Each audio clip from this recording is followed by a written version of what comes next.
छत्तीसगढ़ में कांग्रेस पार्टी ने न्याय यात्रा की शुरुआत बाबा गुरु खासीदास की जन्मस्थली गिरौदपुरी से की। प्रदेश कांग्रेस अध्यक्ष दीपक बैज ने यात्रा का उद्घाटन करते हुए गुरु खासीदास की तपोभूमि में दर्शन किए। इस यात्रा में नेता प्रतिपक्ष चरणदास महंत, टीएस सिंहदेव और अन्य कांग्रेस पदाधिकारी शामिल हुए। ये यात्रा बलौदाबाजार में कलेक्टर और एसपी कार्यालय में आगजनी के बाद शुरू हुई, जहां सतनामी समाज के लोगों पर पुलिस की कार्रवाई को लेकर कांग्रेस नाराज है। ये 5 दिन की पैदल यात्रा 2 अक्टूबर को रायपुर में गांधी जयंती पर समाप्त होगी। दीपक बैज ने बीजेपी सरकार पर कानूनी व्यवस्था बिगाड़ने का आरोप लगाया।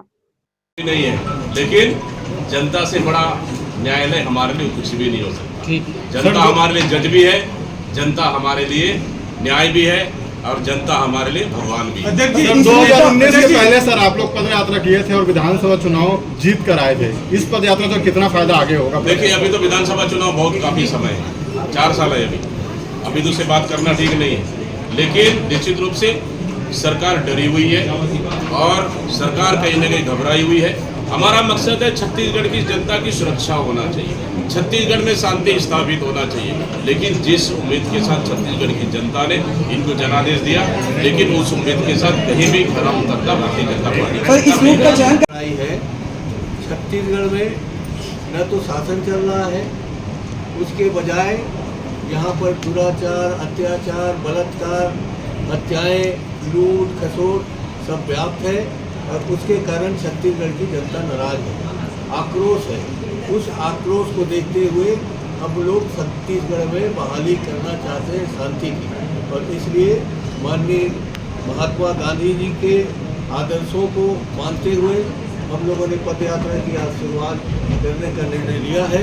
हमें पूरा विश्वास है छत्तीसगढ़ की जनता हमारे साथ है।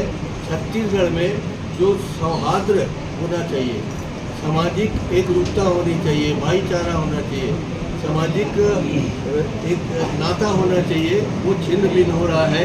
चाहे सतनामी समाज के बीच में हो, चाहे साहू समाज के बीच में हो, चाहे यादव समाज के बीच में हो, चाहे आदिवासी समाज के बीच में हो, यहाँ पूरी तरीके से सरकार एकता स्थापित करने के लिए, शांति स्थापित करने के लिए नाकामयाब रही है। उसके विरोध में आज की ये यात्रा प्रारंभ कर रहे हैं। हम बधाई देते हैं भाई दीपक जी को, इन्होंने आज यात्रा करने की शुरुआत की और हम सब उनके साथ हैं। ये हम सबके सहयोग से धन्यवाद। बिजली के दरों को बढ़ाते हुए, बेरोजगारी की दिशा में कोई कदम न उठाते हुए,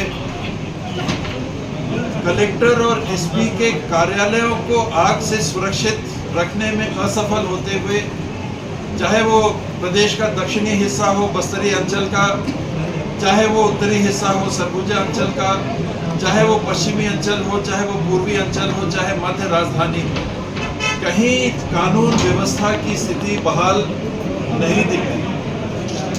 आज प्रदेश अध्यक्ष जी ने ये निर्णय किया, शिवरी नारायण के पवित्र धाम में माथा टेककर उन्होंने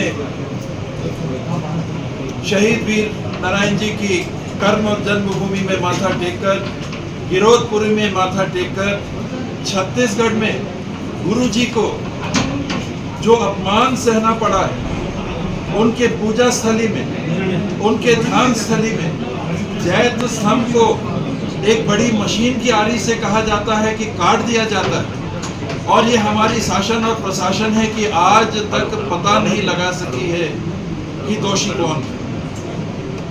सतनामी समाज, व्यापक छत्तीसगढ़ समाज की भावनाओं को गहरा आघात पहुंचा है और उनकी भावनाओं के प्रति न्याय हो सके, इस संदर्भ में अध्यक्ष जी ने प्रदेश कांग्रेस कमेटी के माध्यम से ये न्याय यात्रा प्रारंभ की है, और हम विश्वास रखते हैं कि छत्तीसगढ़ के नागरिकों को, सतनामी समाज के समस्त बहनों और बंधुओं को न्याय मिलेगा। अगर कोई सवाल, 1-2 सवाल होते थे।